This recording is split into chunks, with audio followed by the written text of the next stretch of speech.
Au XIIe siècle, un mariage entre l'héritier au trône de France et la duchesse d'Aquitaine allait avoir des conséquences importantes sur les rapports entre la couronne de France et d'Angleterre. En 1137, Aliénor, alors puissante duchesse d'Aquitaine et comtesse de Poitiers, s'unit à Louis VII le Jeune, roi des Francs.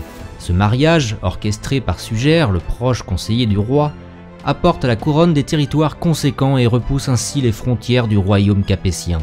Les premières années conjugales furent bonnes malgré des personnalités très opposées. Ce bonheur allait être de courte durée. Louis VII a été élevé à l'abbaye de Saint-Denis. N'étant pas destiné à régner, il se préparait à devenir clerc ou moine. De cette éducation, il allait conserver une empreinte monastique évidente qui fera dire plus tard à son épouse « J'ai parfois l'impression d'avoir épousé un moine ».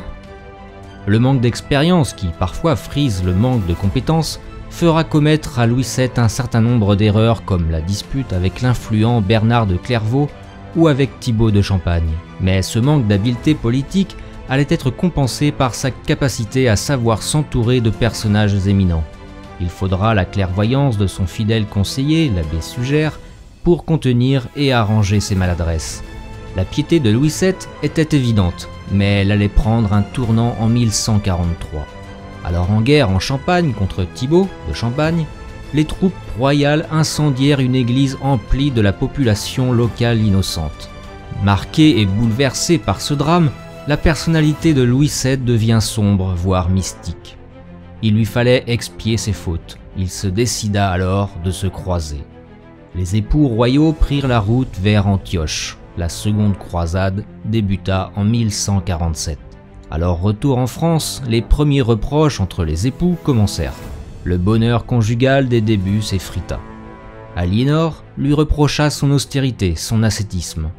Louis lui reprocha de l'avoir entraîné dans des guerres inutiles, de n'avoir pas été indifférente à quelques seigneurs locaux lorsqu'ils étaient en croisade, et surtout de ne lui avoir donné aucun héritier mâle. Brouillés, Aliénor d'Aquitaine et Louis VII veulent se séparer. Son conseiller Sugère et le pape Eugène III usèrent de leur influence pour empêcher cette désunion. Les conséquences politiques en seraient désastreuses. À la mort de Sugère en 1151, plus rien n'empêcha la séparation. Un prétexte de parenté trop proche fut trouvé pour justifier l'annulation du mariage. Louis se remaria et engendra le futur Philippe Auguste qui allait remettre de l'ordre dans la maison capétienne, et Aliénor épousa Henri Plantagenet, futur roi d'Angleterre. Cette femme réussit la prouesse de devenir reine à 2 reprises.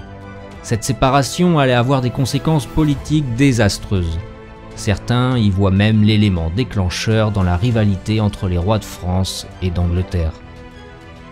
N'oubliez pas de vous abonner à ma chaîne, de commenter et de partager.